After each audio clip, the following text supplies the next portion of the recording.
dia lebih inget sih sama anak-anak. Jadi kayak dia pengen sebenarnya jadi figur ayah di sini gitu. Jadi dia malah yang ngajarin anak-anak yang nggak pernah ngajarin kayak apa ya, nyanyi. Dia ngajarin nyanyi, ngajarin apa, kalau ngeliat anak-anaknya dia, ayo kita berdoa, kata dia begitu, berdoa terus habis itu nanti kayak bikin kita sama suster-susternya, ayo aku mau dengerin kalian bikin permainan. Jadi dalam ruangan kita bikin permainan gitu. Jadi ya happy sih ada anak-anak. Enggak lah, enggak, kalau itu sih enggak. Aku ya masih seorang ibu kayak oh ternyata dia nggak ingat, dia lagi flow-nya ke masa lalu gitu. Masa lalu maksudnya dia lagi mikirin masa kecil dia, lagi banyak cerita tentang mamanya, tentang papanya, terus tentang adik-adiknya, main dia, terus nama-nama yang aku baru kenal gitu-gitu.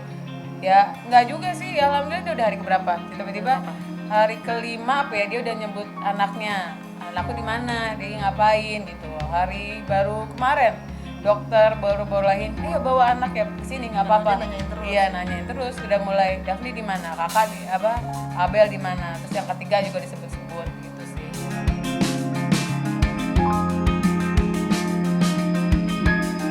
Pulihnya kondisi presenter yang selalu ceria ini jelas menjadi kabar baik, terutama bagi sahabat-sahabat selebriti, tak terkecuali Indy Barens yang getol menjenguk Indra.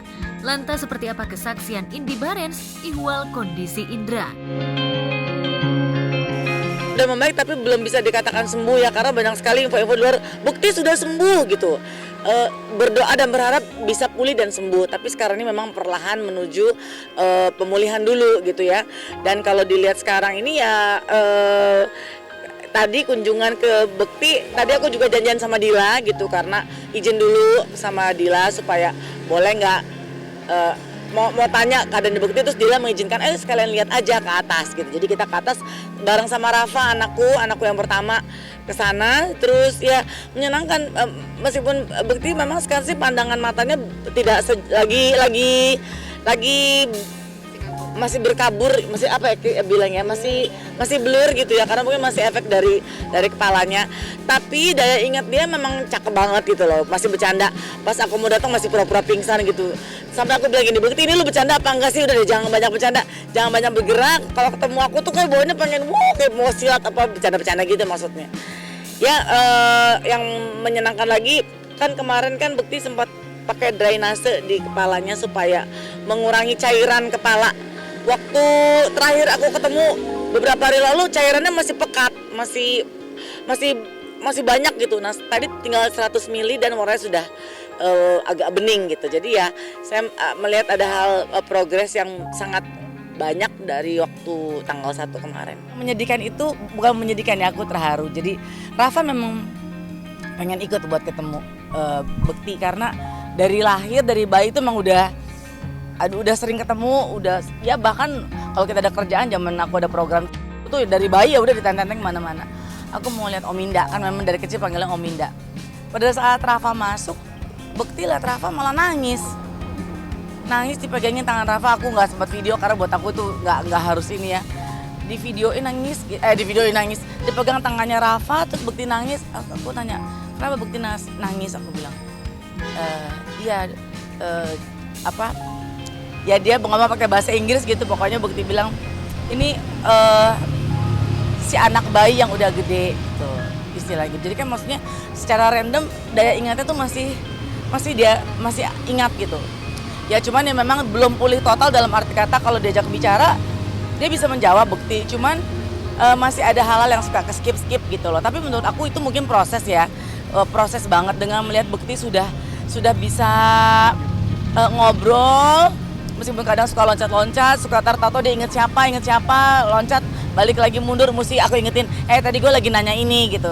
Dia bisa inget lagi. Terus yang menyenangkan adalah kemarin tuh di ruang ICU dipasang lagu-lagunya Bekti. Bekti itu kan senang sama lagu-lagu lama, Nat King Cole gitu. Anak zaman sekarang banget ya.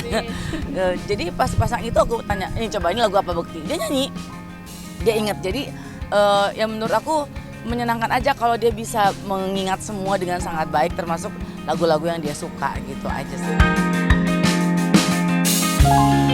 Ya, Sebelum kesehatan Indra berangsur membaik, sang istri Dila memang sempat dihujam kontroversi pasca mengumumkan donasi untuk biaya pengobatan. Tapi seiring waktu, hujaman cercaan warganet mulai surut. Kini Aldila telah menutup donasi, bahkan mengaku jika sumbangan dari sejawat selebritinya sudah cukup untuk membiayai perawatan sang suami. Bahkan ia mengaku tak harus menjual aset demi memenuhi kebutuhan biaya. Insya Allah udah cukup, insya Allah saya mau bilang kayaknya insya Allah juga udah tercukupi, udah cukup lah insya Allah. Kita juga, saya sama dokter udah berharap, udah ngomongin itu sebenarnya semua besar di awal aja. Ininya ya tindakan lah gitu. Tapi kesini insya Allah aku ngerasa cukup lah gitu. Jadi kayaknya nggak perlu jual-jual apa-apa lagi gitu. Udah. Ya kalau intinya sih untuk sekarang ini saya bilang terima kasih semuanya yang udah berbaik hati, dermawan semuanya, pokoknya yang udah masih tetap mengalir gitu. Semoga berguna buat Mas Bekti untuk recovery-nya juga, doa-doanya gitu-gitu. Makasih semuanya, kayaknya cukup untuk donasinya gitu. Kita mudah-mudahan tercukupilah sampai Mas Bekti sehat, amin. Aku sih ngeliat itu bukan ranahnya aku, itu bukan bagian aku. Dan kita kan juga nggak tahu sebetulnya mereka situasinya seperti apa, dan menurut aku sebagai istri ya boleh-boleh aja punya keputusan apapun. Sebagai istri mungkin cara bentuk supportnya berbeda dengan istri-istri yang lain kali ya. Jadi kalau menurut aku sih sekarang kalaupun misalnya kita mau bantu ya bantu, kalau enggak ya udah. Jadi jangan malah memperkeruh situasi. Bayangin kalau musibah itu ada pada diri kita dan kita nggak punya pilihan lain gitu loh.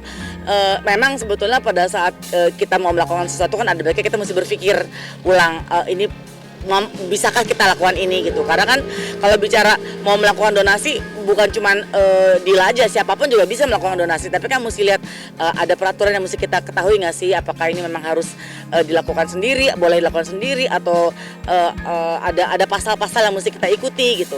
Nah aku nggak bisa komentar ya, nggak bisa komentar karena kan tuh urusan keluarga gitu ya, jadi biarlah mereka memberikan statement sendiri. Kalau itu sih sebenarnya aku nggak peduli ngomongin hal itu, saya mau fokus sama keluarga saya.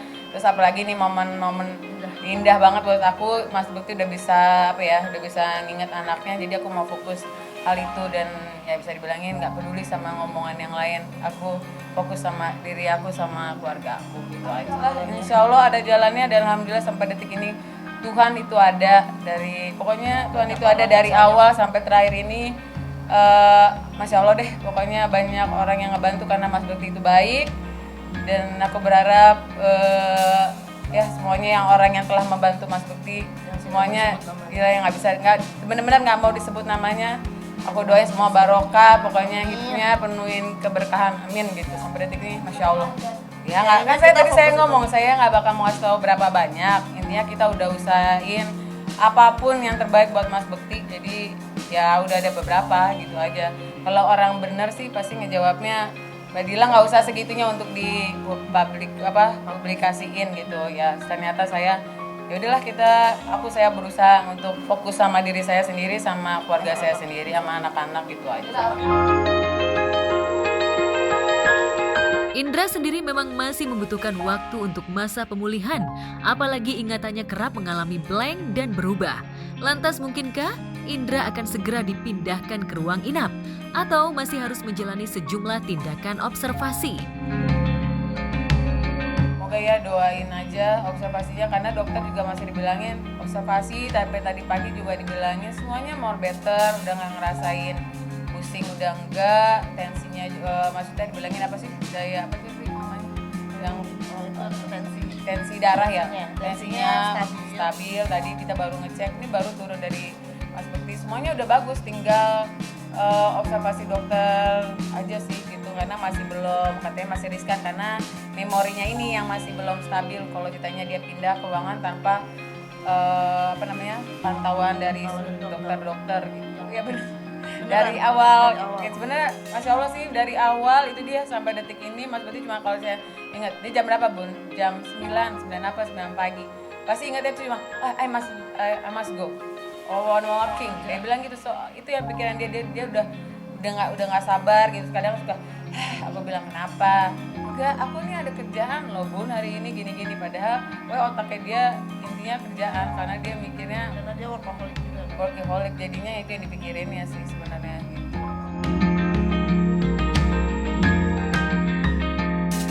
Saat kondisi Indra mulai membaik, sejawat presenternya Ivan Gunawan juga tengah berbahagia usai sukses menjalani operasi di bagian bibir dan hidung. Igun bahkan telah membuka perban usai operasinya sukses. Lantas, adakah perubahan hidung Igun sekarang dengan yang dulu?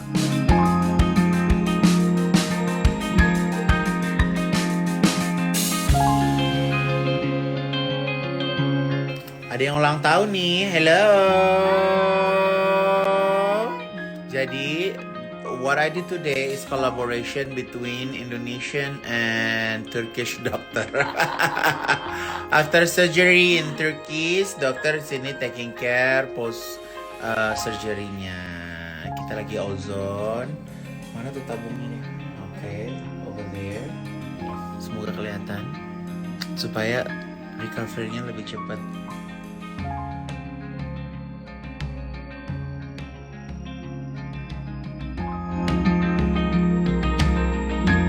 Penampilan Igun belakangan memang tampak berubah. Perubahan itu terutama di bagian bibir. Ia tampaknya ingin menyempurnakan penampilan di bagian hidungnya setelah bibir. Lantas benarkah Igun tampil lebih percaya diri setelah operasi hidung?